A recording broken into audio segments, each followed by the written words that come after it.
आजच्या सर्व्हिसमध्ये तुम्हा सगळ्यांचं स्वागत आहे. प्रभूच्या गोड नावाला मान, महिमा आणि गौरव असो.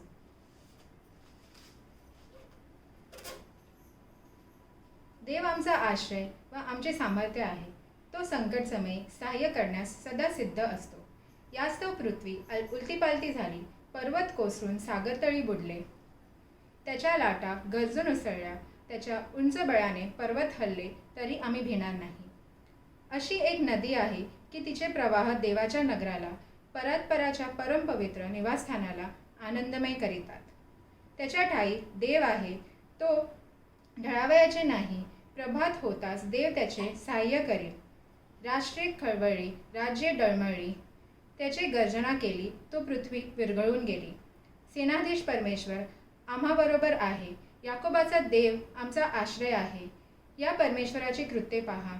त्याने पृथ्वीची कशी नासधूस केली आहे. तो दिगंतापर्यंत लढाया बंद करीतो. तो धनुष्य मोडितो, भाला तोडून टाकितो, रथ अग्नीत जाळून टाकितो. शांत व्हा आणि लक्षात ठेवा की मीच देव आहे.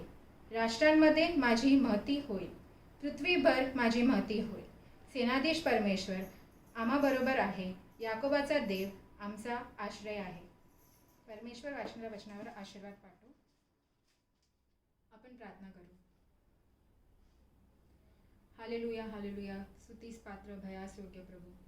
खरोखर देवप्पा, तुझे खूप आणि खूप उपकार म्हणते देवप्पा या सुंदर दिवसाबद्दल. माझ्या राजा देवप्पा, तुझे उपकार म्हणते देवप्पा की आम्हाला तू ही संधी दिलीस तुझी भक्ती करण्यास. माझ्या राजा येशू ख्रिस्ता देवप्पा, या कठीण समयी तू आम्हाला एकत्र केलेस तुझ्या भक्तीसाठी. त्याच्यासाठी तुझे खूप आणि खूप उपकार मानते देवप्पा. देवप्पा, मागते देवप्पा, यातून पुढची सगळी भक्ती मी तुझ्या हातात सोपवते. माझ्या राजा देवप्पा, पायक साहेबांना तुझ्या हातात सोपवते. देवप्पा, देवप्पा, जो वचन आम्ही आज ऐकणार आहे देवप्पा, ते आमच्या मनात रुजू दे आणि ते आम्ही आमच्या रिअल लाईफमध्ये अप्लाय करावं असं तू कर. माझ्या राजा देवप्पा, जे काही वाईट गोष्टी आहेत, वाईट विचार आहेत, त्या सगळ्यांपासून तू आमचं संरक्षण कर. माझ्या राजा thank you for being a redeemer, a saviour. God father, सर्व काही तुझ्या इच्छेप्रमाणे होऊ दे. ही लहानशी प्रार्थना प्रभू येशूच्या गोड आणि पवित्र नावात केली, म्हणून तूच ऐक. आमीन. यावेळेस आपण उपास्य संगीतातून गीत क्रमांक 245 हे गाऊ.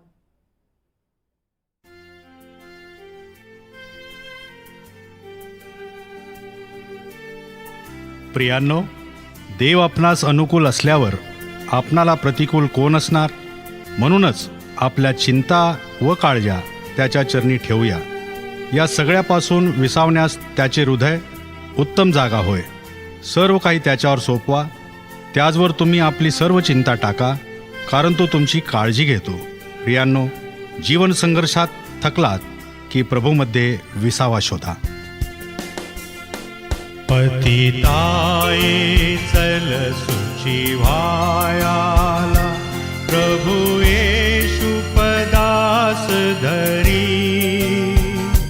अधसिंधू मधुनी तारायाला, प्रभु येशू कृपाच तरी.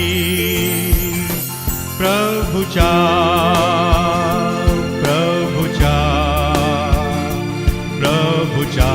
धरवंद्य पदा,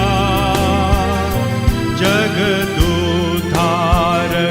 गुरु राजांच्या नदुजा पथ मुक्ती पदा.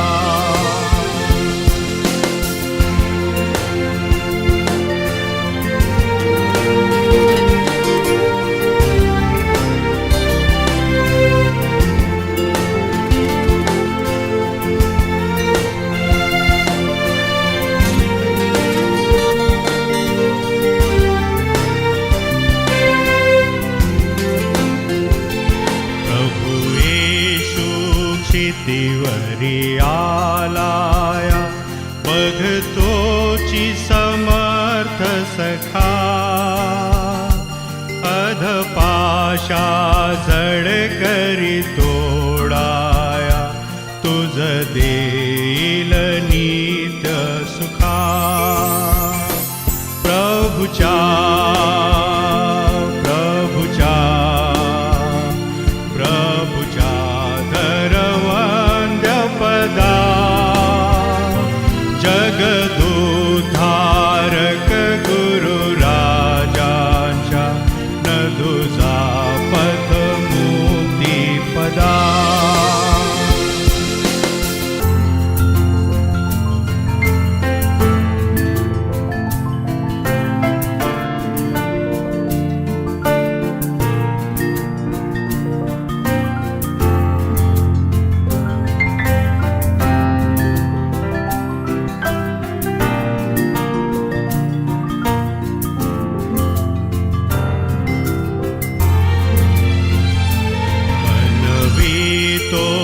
पतित सखा देई अधमुक्ती विनम्रजना मनुनी तू शरणतया जाई प्रभु देईल शांती मना प्रभुच्या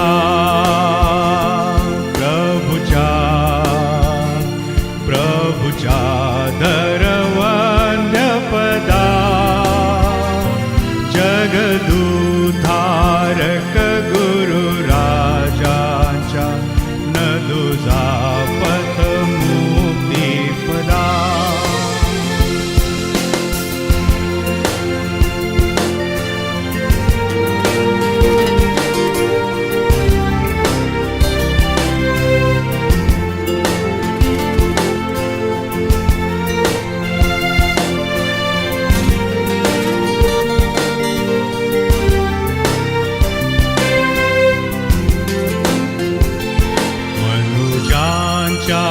हरि अवघ्यातापा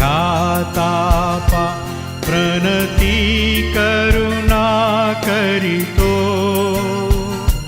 प्रभु पाशी चलत जुनी पापा शरणागत तारकतो प्रभुच्या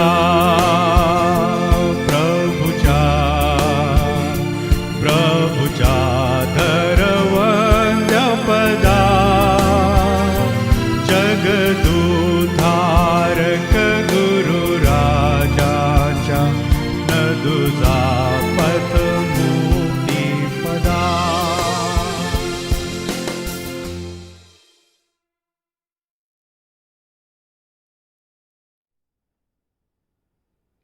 यावेळेस आपण प्रेषितांचा मतांगीकार म्हणून प्रभू येशू ख्रिस्तावर आपला विश्वास प्रकट करू. सर्व समर्थ देव जो पिता, आकाश व पृथ्वी उत्पन्न करणारा आणि येशू ख्रिस्त त्याचा एकुलता एक पुत्र आमचा प्रभू, जो पवित्र आत्म्याच्या योगाने गर्भरूप झाला, कुमारी मरियाईसपासून जन्मला, ज्याने पंते पिलाताच्या वेळेस दुःख भोगले, ज्याला वधस्तंभी दिले, जो मरण पावला व ज्याला पुरिले, तिसऱ्या दिवशी मेल्यातून पुन्हा उठला, स्वर्गात चढला आणि सर्वशक्तिमान देव जो पिता त्याच्या उजवीकडे बसला आहे. तेथून जिवंतांचा व मेलेल्यांचा न्याय कराव्यास तो येणार आहे, याविषयी मी विश्वास धरते. पवित्र आत्मा, पवित्र सार्वत्रिक मंडळी, पवित्रांची सहभागिता, पापांची क्षमा, देहाचे पुनरुत्थान आणि सनातन जीवन, याविषयी विश्वास धरते. आमेन. यावेळेस मध्यस्थीची प्रार्थना होईल. प्रार्थना करूया. सर्व समर्थ, सर्व व्यापी, सर्व ज्ञानी आमच्या परमेश्वरा, आम्ही तुला मान, महिमा, गौरव देऊन तुझी उपकार स्तुती करतो. तुझी कृपा, शांती, समृद्धी, अनुग्रह आणि उपस्थितीने स्वर्गीय पित्या तू आम्हा प्रत्येकाचं जीवन परिपूर्ण करतोस, याकरिता आम्ही तुझी उपकार स्तुती करतो. आम्ही विशेष करून प्रार्थना करतो परमेश्वरा, प्रत्येक उपासकाला तू आशीर्वादित करावं. प्रत्येकाच्या प्रत्येक गरजा तुझ्या दैवी कृपासागरामध्ये परमेश्वरा तू स्वतः पूर्ण कराव्या. आम्ही विशेष करून त्या कुटुंबाचं स्मरण करतो परमेश्वरा, ज्यांनी आपले प्रियजन ह्याच्यामध्ये दगावले आहेत. आम्ही प्रार्थना करतो त्यांचं तू सांत्वन करावं. त्यांच्या कुटुंबामध्ये निर्माण झालेली पोकळी तुझ्या उपस्थितीने तू भरून काढावी. तद्वतच परमेश्वरा, जे या महामारीपासून बाधित आहे त्या प्रत्येकाला उत्तम आरोग्य देत असताना तुझं वचन हे त्यांच्या देहाला आरोग्य आणि हाडांना सत्व असावं अशी कृपा कर.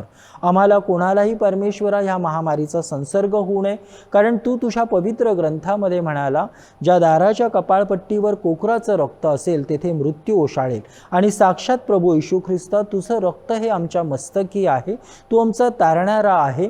तू आम्हाला म्हणतो की तू आमच्यासह असल्यास आम्हाला प्रत्येक गोष्ट शक्य आहे.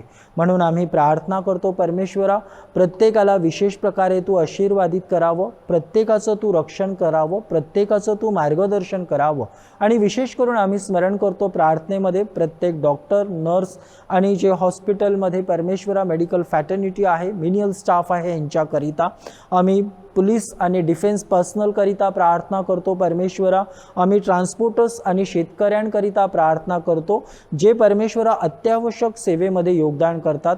ह्यांची विशेष प्रकारे तू काळजी घ्यावी, ह्यांची सेवा आशीर्वादित करावी, ईश्वर मान्य करावी आणि त्यांच्या कौटुंबिक गरजा तू पूर्ण कराव्या अशी आम्ही प्रार्थना करतो.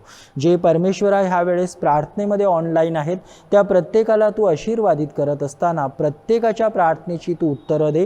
प्रत्येकावरती तू तुझा मुखप्रकाश पाड आणि तुझ्या चांगुलपणाचा अनुभव प्रत्येकाला तू प्रदान करत असताना परमेश्वरा आम्ही विशेष करून तुझ्याकडे विनंती करतो, तुझ्या पवित्र देवालयाचं द्वार तू आम्हा प्रत्येकाकरिता पुन्हा खुलं करावं, जेणेकरून आम्हाला तुझ्या पवित्र देवालयामध्ये येता यावं, तुझं गौरव करता यावं, तुझ्या कृपेस आम्ही पात्र ठरावं आणि परमेश्वरा तू निरंतर आम्हा प्रत्येकासह राहावं अशी विनंती करतो. सर्व मान महिमा गौरव तुला देऊन सर्व विनंत्या स्वर्गीय पित्या प्रभू येशू ख्रिस्ताच्या गोड आणि प्रिय नावाने पवित्र आत्म्याच्या सामर्थ्यात तुला सादर करतो. ऐक आणि मान्य कर. आमेन. प्रभूच्या गोड नामास गौरव व आपल्या अंतकरणाच्या तयारीसाठी आपण आता प्रेज अँड वर्शिपमध्ये जाणार आहोत. Praise the Lord.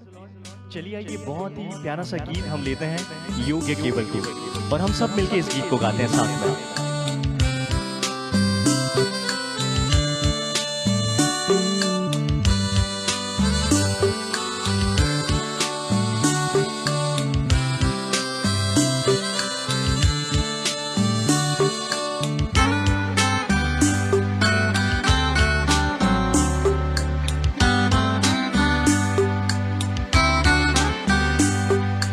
योग्य केवल तू,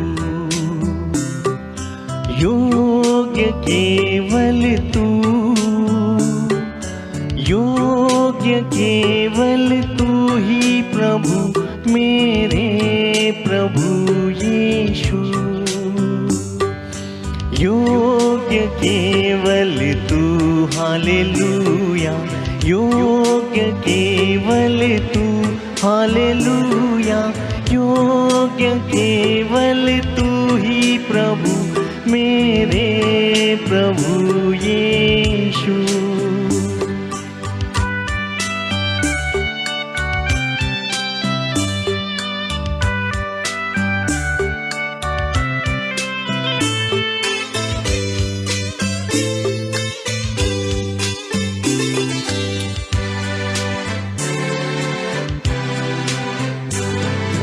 मार्ग केवल तू,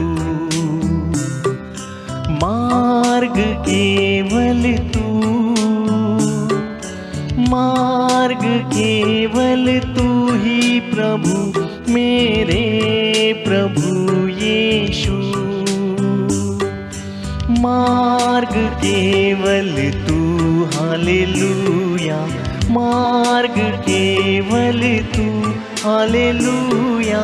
मार्ग केवल तू ही प्रभु मेरे प्रभु यीशु.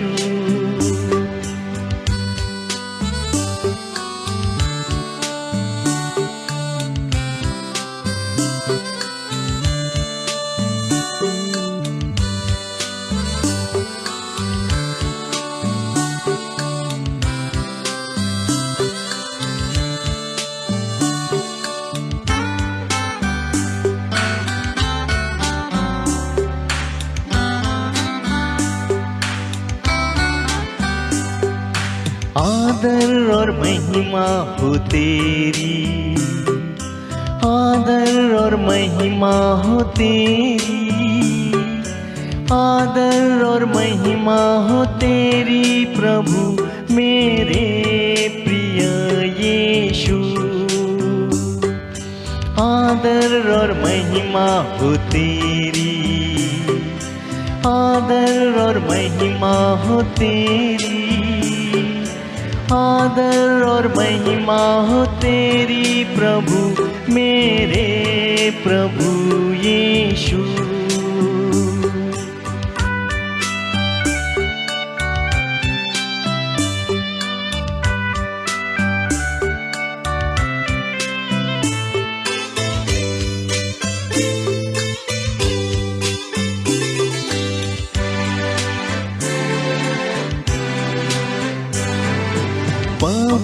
पवित्र केवल तू,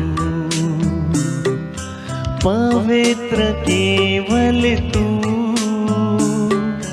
पवित्र केवल तू ही प्रभु, मेरे प्रभु यीशु। पवित्र केवल तू, हालेलुया, पवित्र केवल तू, पवित्र केवल तू ही प्रभु, मेरे प्रभु यीशु। यावेळी मी पाळक साहेबांना विनंती करते की त्यांनी आपल्याला प्रभूच्या वचनात मार्गदर्शन करावे.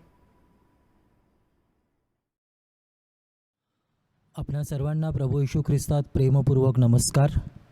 आजच्या मननचिंतनाकरिता जो शास्त्रपाठ निवडण्यात आला आहे, संत लुकाने लिहिलेला शुभवर्तमान याचा 8वा अध्याय 16 ते 18 ही वचनं.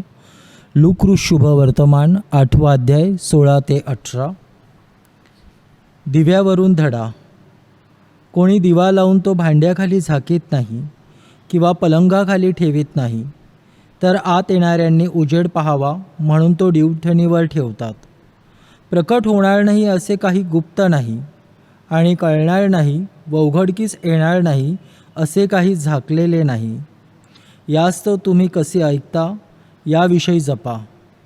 ज्याच्याजवळ आहे त्याला दिले जाईल, आणि ज्याच्याजवळ नाही त्याचे जे आहे म्हणून त्याला वाटते ते देखील त्याच्यापासून काढून घेतले जाईल. वाचलेली वचनं प्रभू परमेश्वर आशीर्वादित करो. त्याच्या नावाला मान, महिमा आणि गौरव आता आणि येथून पुढे सदोदित असो. या शुभवर्तमानाचा लेखक अर्थात संत लुकाने इसवी सन 60 ते 65 ह्या कालावधीमध्ये पहिल्या शतकात हा शुभवर्तमान लिहिला. प्रामुख्याने शुभवर्तमान लिहित असताना संत लुकाचा जो वाचक होता तो थिओफिलस, आणि जे गैर यहुदी आहे, ज्याला इंग्रजीमध्ये जेंटाईल्स म्हणतात, ते होते. संत लुकाच्या शुभवर्तमानामध्ये जे गैर यहुदी आहेत त्यांचं देवाच्या राज्यामध्ये स्थान आणि त्यांचं महत्त्व ह्याच्यावरती संत लूक त्यांच्या शुभवर्तमानामध्ये कटाक्ष टाकतात. लुकाच्या शुभवर्तमानाचा उद्देश हा शुभवर्तमान देवाच्या राज्याचा आहे, हा शुभवर्तमान ताळण्याचा आहे, आणि हा शुभवर्तमान प्रभू येशू ख्रिस्ताचा आहे. म्हणून ज्या लोकांचा प्रभू येशू ख्रिस्तावर विश्वास नाही, किंबहुना ज्यांनी अद्याप विश्वास ठेवला नाही, त्या प्रत्येकाला संत लोक उत्तेजित करतात, प्रेरित करतात. प्रभू येशू ख्रिस्ताच्या भौतिक जीवनाच्या माध्यमातून त्यांचा जन्म, त्यांचं जीवन, त्यांनी केलेलं कार्य, त्याचं क्रूसीकरण आणि त्याचं पुनरुत्थान. आणि संत लूक हे दाखवतात की प्रार्थना, पवित्र आत्म्याचं सामर्थ्य आणि परमेश्वरावरती विश्वास ठेवणं ह्या 3 महत्त्वाच्या गोष्टी आहेत ताळण्याकरिता. देवाच्या प्रिय मंडळी, जो दाखला वाचण्यात आला होता त्याच्यावर आपण बऱ्याच वेळा संदेश ऐकला, आणि परमेश्वर त्या दाखल्यामध्ये म्हणतो की तुम्ही विश्वाचे प्रकाश आहात. कार्ल मार्क्स यांचा जन्म 5 मे 1818 झाला जर्मनी या ठिकाणी. कार्ल मार्क्सचे वडील हेनरिच मार्क्स हे प्रख्यात वकील होते, ते यहुदी होते, आणि कार्ल मार्क्स एक यहुदी कुटुंबामध्ये कालांतराने जे कार्ल मार्क्सचे वडील हेनरिच मार्क्स ह्यांनी त्यांचं धर्मांतर प्रोटेस्टंट ख्रिश्चनमध्ये केलं. म्हणून कार्ल मार्क्सचा जन्म एक यहुदी आणि प्रोटेस्टंट ख्रिस्ती कुटुंबामध्ये झाला. मार्क्स लहानपणापासून तरुण वयापर्यंत अगदी मनाला येईल तसं जीवन जगत होता, आणि त्याच्या ह्या वर्तनाचं त्याच्या वडिलांना खूप यातना होत होत्या. एकदा कार्ल मार्क्सच्या वडिलांनी त्याला एक चिठ्ठी लिहिली, आणि त्याच्यामध्ये त्यांनी अशी इच्छा प्रकट केली की माझी इच्छा आहे कार्ल की तू माझ्यासारखं वकील व्हावं. कार्लने कालांतराने त्यांचा सल्ला गांभीर्याने घेतला, आणि कार्ल मार्क्स बर्लिन ह्या ठिकाणी लॉ शिकण्याकरिता गेला. लॉ शिकत असताना म्हणजे कायदा शिकत असताना कार्ल मार्क्सचा कौल हा दर्शनशास्त्र फिलॉसॉफीकडे गेला. फिलॉसॉफी ह्याच्याने कार्ल मार्क्स प्रभावित झाले, आणि मग कालांतराने कार्ल मार्क्सनी लिहिण्यास सुरुवात केली. त्या दरम्यान कार्ल मार्क्सचा प्रेमविवाह जेनी नावाच्या एका मुलीशी झाला, आणि काही वर्षामध्ये कार्ल मार्क्स यांची मैत्री फ्रेडरिक एंगल्स यांच्याबरोबर झाली. या दोघांनी कम्युनिस्ट मॅनिफेस्टोची रचना केली. प्रामुख्याने कम्युनिस्ट मॅनिफेस्टोचे जे लेखक आहेत ते कार्ल मार्क्स आहेत आणि त्यांच्या त्या लिखाणामुळे, त्यांच्या त्या योगदानामुळे साम्यवाद ज्याला आपण म्हणतो कम्युनिझम, त्याच्यामुळे बहुतेक लोक कार्ल मार्क्सला आणि कार्ल मार्क्सच्या विचारांनी जे प्रभावित होत होते, ज्यांच्यावर प्रभाव पडत होता, त्यांना कम्युनिस्ट किंवा मार्क्सिस्ट म्हणत. पण कार्ल मार्क्सला ह्या दोन्ही उपाधी कधीच मान्य नव्हत्या. कार्ल मार्क्स म्हणायचे, जर तुम्हाला वाटतं मी कम्युनिस्ट आहे तर मी कम्युनिस्ट नाही, आणि जर तुम्हाला माझ्या विचारांमुळे वाटतं की तुम्ही मार्क्सिस्ट आहात तर तुम्ही मार्क्सिस्ट नाही. त्याच्या ह्या विधानांनी खूप गोंधळ निर्माण केला होता. पण मार्क्सनी जे कम्युनिस्ट मॅनिफेस्टोमध्ये लिखाण केलं होतं त्याचे काही भाग असे होते, त्याच्यामध्ये ते म्हणतात की संपूर्ण जमीन जी आहे ती सरकारी मालकीची असायला हवी, बालमजूर नसावा, जेवढं उत्पन्न तेवढंच कर असावं, पब्लिक ट्रान्सपोर्ट सिस्टम असावं, वारीस हक्क नसावा आणि सगळ्यांना समानतेने तुम्ही वागवायला हवं. मार्क्सच्या प्रारब्धी 18 विश्व दारिद्र्य होतं, कारण मार्क्सनी कधी त्याचं स्वतःचं आणि कौटुंबिक जीवन म्हणावं तसं त्याने गांभीर्याने घेतलं नाही. पण मार्क्सला बऱ्याच वेळा त्याचा मित्र फ्रेडरिक एंगल्स हा मदत करत होता. एकदा फ्रेडरिक एंगल्सला मार्क्सच्या सतत पैशाच्या मागणीचा एवढा कंटाळा आला की त्यांनी लिहिलं, मार्क्स मला आता इथून पुढे ह्याच्या पलीकडे तुला मदत करणं शक्य होणार नाही. आणि मार्क्सनी पण काही दिवसांनी त्याच्या पत्राचं उत्तर दिलं. फ्रेडरिकनी ते पत्र वाचत असताना मार्क्सनी त्याच्यात खऱ्या अर्थाने क्षमा मागितली होती. पण पत्र पूर्ण करण्याच्या आधीच एंगल्सनी मार्क्ससाठी 100 पाऊंड पुन्हा पाठवले. अशी ह्यांची मैत्री होती. मार्क्स ह्यांचा मृत्यू जेव्हा झाला तेव्हा त्यांच्या कोटमध्ये त्यांच्या वडिलांचा फोटो होता, त्यांच्या पत्नीचा फोटो होता आणि त्यांची थोरली मुलगी तिचा फोटो होता. मार्क्स हे फुफ्फुसाच्या आजाराने त्यांचं निधन झालं. त्यांच्या निधनानंतर फ्रेडरिक एंगल्स खूप दुःखी झाला, पण त्याने खूप मोठं विधान केलं. एंगल्स म्हणाले की डार्विननी जशी विश्व उत्क्रांतीची थेरी विश्वाला दिली तसं मार्क्सचं योगदान मानवी इतिहास आणि मानवी विकास ह्याच्याकरिता होतं. तुम्ही कार्ल मार्क्सच्या विचारांना कधी स्वीकारू शकतात, कधी तुम्ही त्याचा धिक्कार करू शकतात, पण मार्क्सचं व्यक्तिमत्व असं आहे की तुम्ही कधीच त्याला डावलू शकत नाही. मार्क्सच्या जीवनाची शोकांतिका जेव्हा आपण पाहतो, मार्क्सकडे जे होतं त्याचा उपयोग मार्क्स स्वतःसाठी करू शकला नाही, म्हणून त्याच्या प्रारब्धी दारिद्र्य होतं. मार्क्सच्या जीवनात अशाही घटना घडल्या की त्याला स्वतःच्या घरातलं फर्निचर विकावं लागलं. त्याला कधीकधी बटाटे वडे आणि पाववर त्याचं जीवन कैक महिने काढावं लागलं. आणि अशी पण परिस्थिती आली की त्याच्या ह्या स्वभावामुळे त्याला तुरुंगामध्ये जावं लागलं, त्याला भाड्याच्या घरात राहावं लागलं. कारण काय होतं? कारण मार्क्स कुठेतरी त्याचं जीवन गांभीर्याने घेत नव्हता आणि एंजल्ससारखा मित्र असल्यामुळे त्याला बहुतेक वेळा त्याच्याकडनं मदत प्राप्त होते.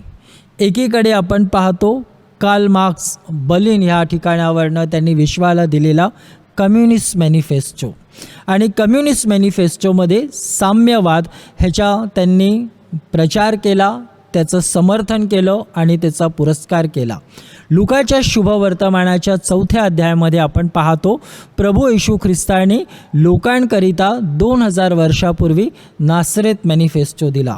आणि प्रभू येशू ख्रिस्त म्हणाले, जे बंदिस्त आहेत त्यांना मुक्त करण्याकरिता, दृष्टी देण्याकरिता आणि जाचलेल्यांना सोडवण्याकरिता मनुष्याचा पुत्र आला. देवाच्या प्रिय मंडळी, प्रभू येशू ख्रिस्त म्हणाले, तुम्ही विश्वाचा प्रकाश आहात. आणि संत योहान त्याच्या पत्रामध्ये, पहिलं पत्र 1 अध्यायामध्ये म्हणतो, देव प्रकाश आहे, त्याच्या ठायी अंधकार नाही. परमेश्वराचं वचन सांगतं, मी विश्वाचा प्रकाश आहे आणि जो मला अनुसरतो तो अंधारात चालणार नाही, तर त्याच्या ठायी जीवनाचा प्रकाश राहील. प्रकाश जेव्हा हा शब्द किंवा आपण ही संज्ञा वापरतो, तंत्रज्ञानातली जी लोकं आहेत, जे अभ्यासक आहे, ते म्हणतात प्रकाशाचा वेग 1 सेकंदाला 1,86,000 मैल असतो आणि प्रकाशाचा वेग हा ध्वनीपेक्षा जास्त असतो. म्हणजे light travels faster than sound. आणि जेव्हा परमेश्वर म्हणाला तुम्ही विश्वाचा प्रकाश आहात म्हणजे तुम्हाला कोणतीच गोष्ट अशक्य नाही. तुम्ही विश्वाचा प्रकाश आहात जेव्हा ख्रिस्त म्हणतात, म्हणजे तुम्ही स्वतःसहित तुमच्या समाजाचे समस्या सोडवण्याकरिता समर्थ आहात, कारण ख्रिस्त म्हणाले मी विश्वाचा प्रकाश आहे. संत योहान म्हणतात देव हा जगाचा प्रकाश आहे. दावीद राजा म्हणतो परमेश्वर माझा प्रकाश व माझा तारणदुर्ग आहे. आपण जेव्हा प्रकाशावरती चिंतन करतो, ख्रिस्त काय म्हणतात की दिव्याला दिवठणीखाली ठेवत नसतात, त्याला मापाखाली ठेवत नसतात. मापाखाली दिव्याला न ठेवणं ह्याचं कारण काय ख्रिस्त सांगतात, तुम्ही जर विश्वाचा प्रकाश आहात तर तुम्ही कोणापासून स्वतःला लपवतात? तुम्ही स्वतःपासून स्वतःला लपवता का? तुम्ही मनामध्ये स्वार्थ ठेवता का? तुम्ही स्वयंकेंद्रित जीवन जगता का? का तुम्ही तुमच्या सत्सक विवेकबुद्धीपासून स्वतःला लांब ठेवता? दुसरं, तुम्ही आणखीन कोणापासून स्वतःला लपवता? आपल्या शेजाऱ्यांपासून तुम्ही लपवता का? का तर तुमचं मन कपटी आहे, तुमच्या मनामध्ये कपट आहे, किंबहुना तुम्ही स्वार्थी आहात? का तुम्हाला त्यांना मदत करण्याची इच्छाच नाही? किंवा त्याही पलीकडे तुम्ही देवापासून स्वतःला लपवण्याचा प्रयत्न करतात का? उत्पत्तीच्या पुस्तकाच्या 16व्या अध्यायामध्ये परमेश्वरासंदर्भामध्ये एक खूप छान विधान वापरण्यात आलं. देव पाहून घेईल, तो पाहणारा देव आहे. आणि परमेश्वराला मानवाच्या अंतःकरणाची सत्यता उमगते, त्याला ते समजतं, कारण तो प्रकाश आहे आणि त्याच्या ठायी अंधकार नाही. देवाच्या प्रिय मंडळी, कार्ल मार्क्सच्या जीवनामध्ये एंजल्स हा प्रकाशासारखा होता. हा एक त्याचा असा हक्काचा मित्र होता. मार्क्सला कधीही एंजल्सची आठवण झाली तर मार्क्स पत्र लिहायचा आणि त्या प्रत्येक पत्रामध्ये तो त्याच्याकडनं कोणत्या ना कोणत्या स्वरूपाची मदतच अपेक्षित करायचा. एंजल्सने कधीच मार्क्सला निराश केलं नाही. एंजल्सच्या मनात पण आलं होतं की मार्क्सला सांगावं, तसं त्यांनी पत्रही लिहिलं होतं की इथून पुढे मला तुला मदत करणं शक्य नाही.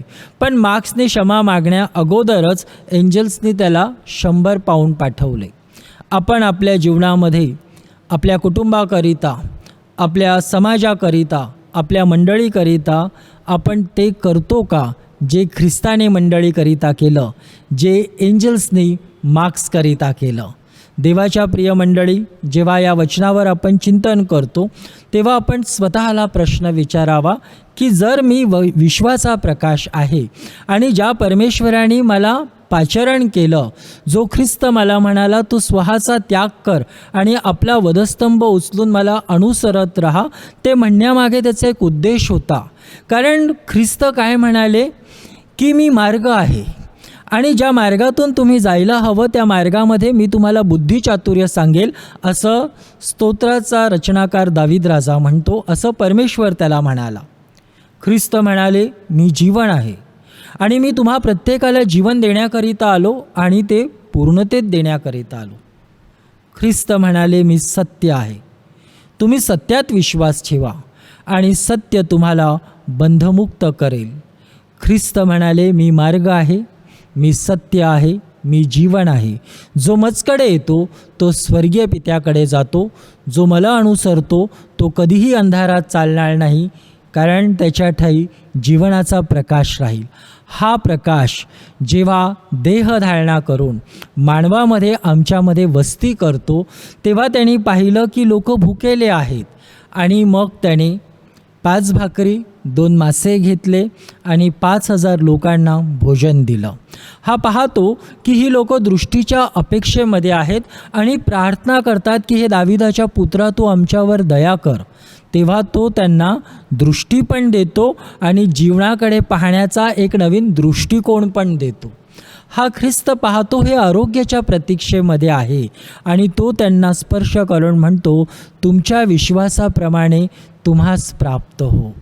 हा एक असा प्रकाश होता जो आम्हाला म्हणाला तुम्ही जर मला अनुसरत राहाल तर तुमच्या ठायी अंधकार नसणार, कारण तुम्ही विश्वाचे प्रकाश आहात. देवाच्या प्रिय मंडळी, एकीकडे मार्क्स मार्क्सिझम आणि कार्ल मार्क्सचे विचार. एकीकडे त्यांनी विश्वाला दिलेला साम्यवाद आणि त्याला स्वतःला साम्यवादी म्हणून घेण्याकरिता कधीच मान्य नव्हतं. त्याला मार्क्सिस्ट कोणी म्हणत असेल स्वतःला ते देखील मान्य नव्हतं.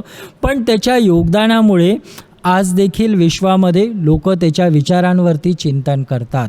आणि त्याच्यापूर्वी आणि निरंतर आमच्याकरिता परमेश्वराने देहधारणा केली ती ख्रिस्तात त्यांनी दिलेला नासरेत मॅनिफेस्टो, ज्याच्यामध्ये जे बंदिस्त आहे त्यांना मुक्त करण्याकरिता, जे अंधारामध्ये आहेत त्यांना प्रकाशामध्ये आणण्याकरिता, जे जाचलेले आहेत त्यांचं सांत्वन करून त्यांना देखील मुक्त करण्याकरिता हा मनुष्याचा पुत्र आमच्याकरिता अवतरला. आपण जेव्हा या वचनावर चिंतन करतो, स्वतःच्या जीवनाकडे पाहतो, कोरोनापूर्वीचं जीवन आणि त्यापूर्वीची जीवनशैली आणि आता हा लॉकडाऊन जेव्हा संपेल त्याच्यानंतरचं आमचं जीवन आणि त्याच्यानंतरची जीवनशैली ह्याच्यामध्ये खूप फरक असेल. ह्याच्यामध्ये काही लोक विकसित होतील, काही लोकांच्या विकासाला मर्यादा येतील, काही लोक निराश असतील, काही लोक खूप आशावादी असतील. हे जे निराश आहेत, हे जे विकास ज्यांचा काही कारणामुळे थांबला, ज्यांना आपल्या मदतीची गरज आहे, त्यांच्याकरिता आम्ही ख्रिस्त होतो का? त्यांच्याकरिता आम्ही कधी फ्रेडरिक एंजलसारखं कार्य करतो का? हा आमचा चिंतनाचा विषय. ज्यावेळेस आम्हाला हे शक्य होईल त्यावेळेस आम्ही निश्चित अर्थाने म्हणू आम्ही विश्वाचा प्रकाश आहोत. कारण परमेश्वर आम्हाला म्हणाला, इतरांनी तुमची सत्कर्मे पाहावी आणि तुमच्या स्वर्गीय पित्याचं गौरव करावं. प्रभू परमेश्वर तुम्हा प्रत्येकाला आशीर्वाद देव. परमेश्वराची कृपा तुम्हा प्रत्येकाच्या जीवनामध्ये असो आणि परमेश्वर सदैव तुम्हा प्रत्येकाबरोबर राहो. तुम्ही ते करा जे ख्रिस्ताने केलं. आमेन. सुंदरच्या संदेशाबद्दल पायक साहेबांचे खूप खूप आभार. यावेळेस आपण दानार्पण घेणार आहोत आणि दानार्पण घेताना आपण उपासना संगीतातून गीत क्रमांक 506 हे गाणार आहोत.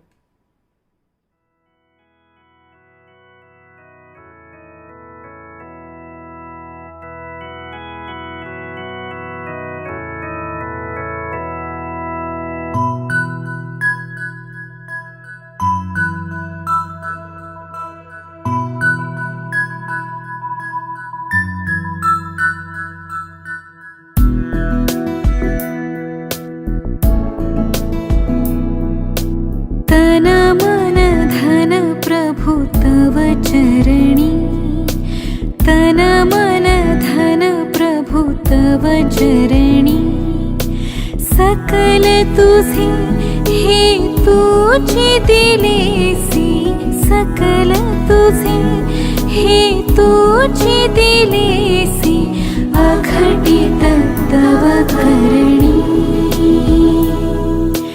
तन मन धन प्रभु तव चरणी.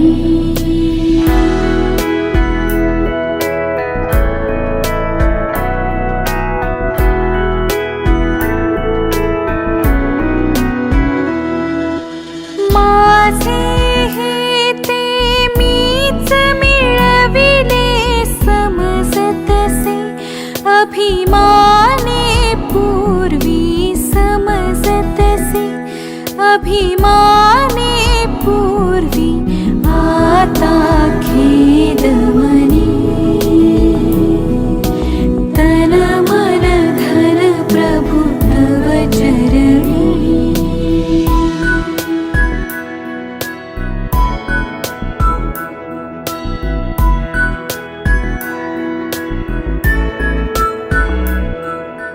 मी मम जाया कन्या सुत हे दास तुझ्या, चरणांचे सारे दास तुझ्या, चरणांचे सारे प्रिय कर तुझी धनी.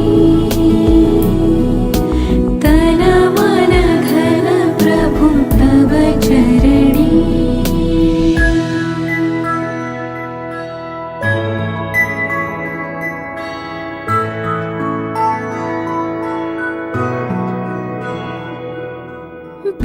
हित विचार हि हर मम करणे अवलंबे इच्छे वर तव अवलंबे इच्छे वर तव करितो मन धरणी तन मन धन प्रभु तव चरणी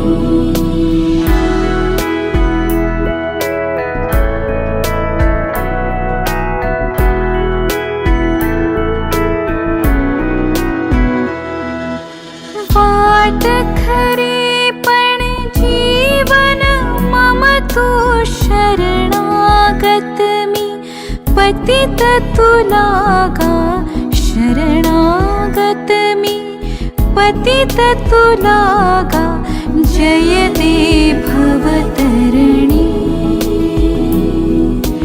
तन मन धन प्रभु तव चरणी तन मन धन प्रभु तव चरणी सकल तुझे हे तुझे दिलेसी सकल तुझे हे तुझे दिलेसी अखंडित तव करणी तन मन धन प्रभु तव चरणी तन मन धन प्रभु तव चरणी तन मन धन प्रभु तव चरणी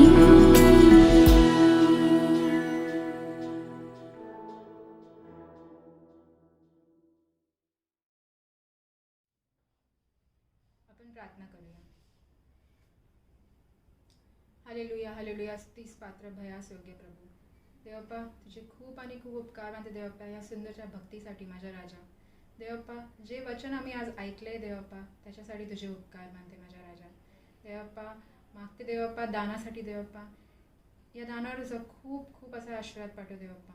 देवप्पा, जे कोणी हे दान दिले आहे त्यांच्यावरही आशीर्वाद पाठव, जे कोणी देऊ शकले नाही त्यांच्यावरही तुझा खूप खूप असा आशीर्वाद पाठव देवप्पा. देवप्पा, हे दान आम्ही तुझ्याच राज्याच्या वाढीसाठी करावा असं तू कर माझ्या राजा. यातून पुढची सगळी वेळ मी तुझ्या हाती सोपवते माझ्या राजा. जे खूप आणि खूप उपकार मानते या सुंदरच्या सर्व्हिससाठी देवप्पा. सर्व काही तुझ्या इच्छेप्रमाणे होते. ही लहानशी प्रार्थना प्रभू येशूच्या गोड आणि पवित्र नावात केली म्हणून तूच ऐक. आमेन. यावेळेस आपण प्रभूची प्रार्थना म्हणू व त्यानंतर पायक साहेब आपल्याला आशीर्वाद देतील व भक्ती समाप्त होईल. हे आमच्या स्वर्गातील पिता, तुझे नाम पवित्र मानले जाओ. तुझे राज्य जसे स्वर्गात तसे पृथ्वीवर तुझ्या इच्छेप्रमाणे हो. आमची रोजची भाकर आज आम्हास दे, आणि जसे आम्ही आमच्या ऋण सोडले तसेच तू आमच्याकडे आम्हास सोड, आणि आम्हास परीक्षेत आणू नकोस, तर आम्हास वाईटापासून सोडू. कारण की राज्य, सामर्थ्य आणि गौरव ही सर्व काळ तुझीच आहे. आमेन. आपण आशीर्वाद घेऊया. आमच्या यहोवा परमेश्वराची कृपा, प्रभू येशू ख्रिस्ताची शांती आणि पवित्र आत्म्याचं सहभागीपण देवाच्या प्रियजनांबरोबर आता आणि युगाच्या समाप्तीपर्यंत राहो. आमीन.